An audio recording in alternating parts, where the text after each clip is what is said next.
આપણો next optional part છે second પોસ્ટસ્ક્રિપ્ટ. એટલે કે જે આપણે કંઈક ચૂકી ગયા છીએ અથવા તો જે કંઈ કહેવા માંગીએ છીએ એના સિવાયનું કંઈક કહેતા હોય ત્યારે આ પાર્ટ્સ લખાતો હોય છે PS કરીને. પોસ્ટસ્ક્રિપ્ટ લેટિન પોસ્ટસ્ક્રિપ્ટમ ગમે તે રીતે પૂછાઈ શકે છે. એક વખત આ લાઈન પૂછાયેલી છે short note. Or PS means something written outside the main script. આપણે જે કંઈ સ્ક્રિપ્ટ આપણે જે કંઈ કહેવા માંગીએ છીએ એનાથી કંઈક થોડુંક અલગ કેવું છે ત્યાં. In other words it is a bit of writing added to the letter after the signature. સિગ્નેચરની પછી જ લખાય છે ઇન્ક્લોઝર લાઇનની જેમ જ. Writing a postscript indicates that the writer had forgotten to include something important in the body of the letter or he had not planned his letter properly.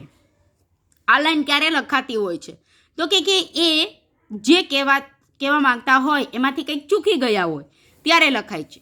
અથવા તો કે જે કંઈ લેટર છે એ પ્રોપરલી રીતે એને માઇન્ડમાં ન હોય પણ એના સિવાયનું કંઈક કહેવું હોય અથવા તો એટલે કે કહેવાનો મિનિંગ શું તો કે લેટરમાં એને જે કહેવું છે એનાથી કંઈક અલગ કહેવું છે ત્યારે PS કરીને લખાતું હોય છે.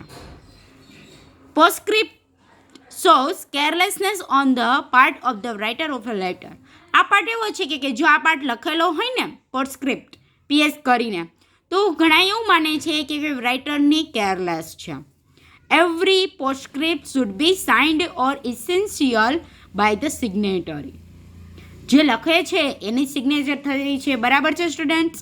હવે આ જે કંઈ જ્યારે પોસ્ટસ્ક્રિપ્ટ લખાતી હોય ને ત્યારે એને સાઇન કરતી વખત પહેલાં અથવા તો શરૂઆતમાં જ લખી દેવી જોઈએ.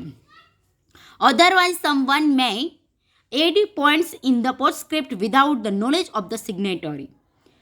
તો નહીંતર શું થાય છે તો કે સિગ્નેટરીને ના ખબર હોય, જે સેન્ડર છે લેટર મોકલનાર છે લેટર લખનાર છે એને ના ખબર હોય એના સિવાય પણ કોઈ PSનો પાર્ટ છે એ એડ કરી શકે છે. એટલા માટે જ એને શરૂઆતમાં કે એને સાઇન કરેલી જગ્યાએ લખવી જોઈએ.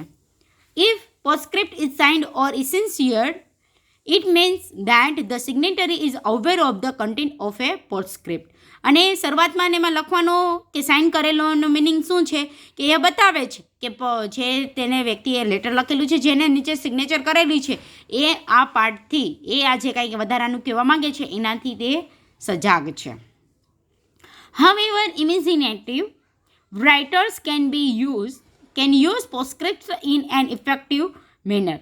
જો કે વ્યવસ્થિત રીતે ઇફેક્ટિવ રીતે પણ ઘણા રાઇટર તેનો યુઝ કરે છે. Since they catch the reader's attention very easily, they can be effectively used in sales letters, collection letters or any other stunt collection letters.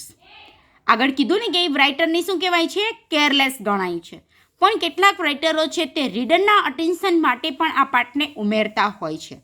Like as સેલ્સના letters હોય કે પછી કલેક્શન લેટર્સ મીન્સ કે પૈસાનું collection જે account clear કરવા માટેના letter લખાતા હોય એવા અલગ અલગ પ્રકારના લેટર્સના માટેમાં એ લોકો આ ઓપ્શનલ પાર્ટને ઉમેરતા હોય છે એકદમ effective મેનરથી. Here the postscript enables the writer to reinforce a particular point. અહીંયા કહેવાનો મિનિંગ શું છે કે આ પોસ્ટસ્ક્રિપ્ટ આ ઓપ્શનલ પાર્ટ દ્વારા અમુક પોઈન્ટ પર તે ફોર્સ કરે છે. રેનફોર્સ એટલે કે થોડોક વધારે ભાર આપે છે એવું જણાઈ આવે. It makes a firm impression on the reader's memory અને તેનાથી રીડર્સને મેમરી પર સારી અસર કરી શકાય છે. ફોર ઇન્સ્ટન્સ ઉદાહરણ તરીકે જોઈએ તો PS મીન્સ શું તો કે postscript. Don't forget the sales close on the 9th. ઘણા છે પોતાનો એક પ્રકારે કહેવા માંગતા હોય કે જો ભૂલતા નહીં 9 તારીખથી તો આ ઓફર પૂરી થઈ જવાની છે એનું ધ્યાન દોરવા માટે થયું ને એક પ્રકારની ઇફેક્ટિવ મેનર. PS તરીકે આપેલું છે મીન્સ કે પોસ્ટસ્ક્રિપ્ટ તરીકે આવું પણ ઘણા લખેલું હોય છે. Accumulated bills are hard to get rid of. કોઈ પાસેથી બિલની ચૂકવણી કરવી એ થોડુંક બિલ એકઠું કરવું થોડુંક હાર્ડ છે. Postscript is typed on the left-hand side of the paper sheet to spaces below the signature. સિગ્નેચરની નીચે 2 લાઇન સ્પેસ કરી અને પોસ્ટસ્ક્રિપ્ટ લખાતી હોય છે સિગ્નેચરના પાર્ટ્સની નીચે. કઈ સાઈડ કીધું left hand side. Okay students, આમ તો કહું તો ઓપ્શનલ પાર્ટ્સ બધા જ મોટા ભાગના લેફ્ટ હેન્ડ સાઈડ જ આવશે.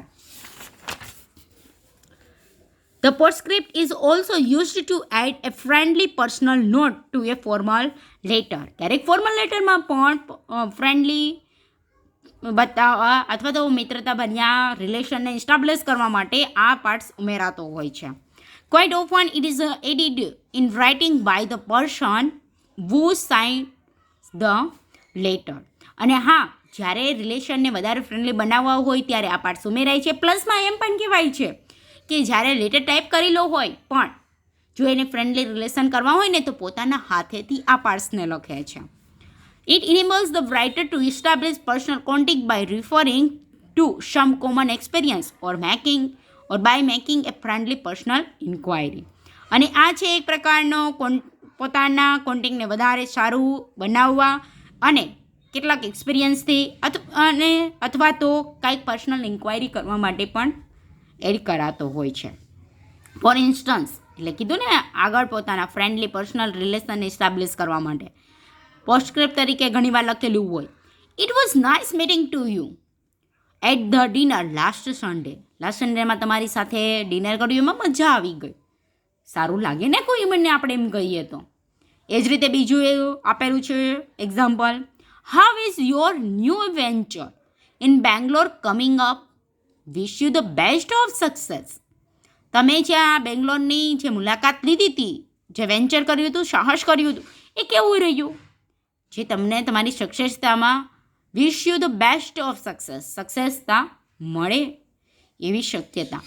બરાબર, સારું જ રહ્યું હશે આપણે એમ કહીએ ને એ પ્રકારે. તો એવું પીએસ તરીકે બિઝનેસ લેટરમાં લખાતું હોય છે, જેથી કરીને રિલેશન વધારે સારા બનાવી શકાય છે. આવું હતો આપણો નેક્સ્ટ સેકન્ડ ઓપ્શનલ પાર્ટ, પોસ્ટસ્ક્રિપ્ટ.